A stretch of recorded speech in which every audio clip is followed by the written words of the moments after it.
नमस्कार, म पदम थापा। नमस्कार, म खगेन्द्र बराल।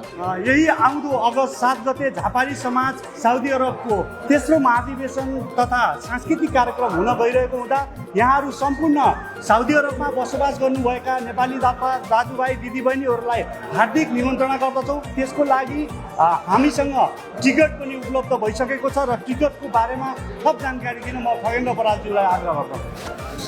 पक्कै पनि हामीलाई टिकट उपलब्ध भइसकेको छ। यदि हामीसँग तपाईँ सम्भव भएन भने यहाँ बथामा रहेका टिकट काउन्टरहरूमा पनि गएर तपाईँहरूले टिकट लिन सक्नुहुनेछ र लालीगुराँस, त्यसै गरी सगरमाथा, त्यसै गरी स्पोन कर्नर र सिटी ट्राभलको लागि पनि तपाईँहरू त्यहाँ गएर पनि टिकट लिन सक्नुहुनेछ। टिकटको प्राइस रहेको छ 25 रियल मात्रै र तपाईँहरू त्यस कार्यक्रममा आएर कार्यक्रमलाई चाहिँ एकदमै सभ्य भव्य बनाइदिनु हुनको लागि हार्दिक निमन्त्रणा गर्दछौँ। धन्यवाद। तपाईलाई हाम्रो सामग्रीहरू मन पर्यो भने पक्कै पनि शेयर गर्नुहोला, अथवा केही सल्लाह सुझाव दिन चाहनुहुन्छ भने पक्कै पनि हामीलाई कमेन्टमा एकदमै कमेन्ट गर्न सक्नुहुनेछ।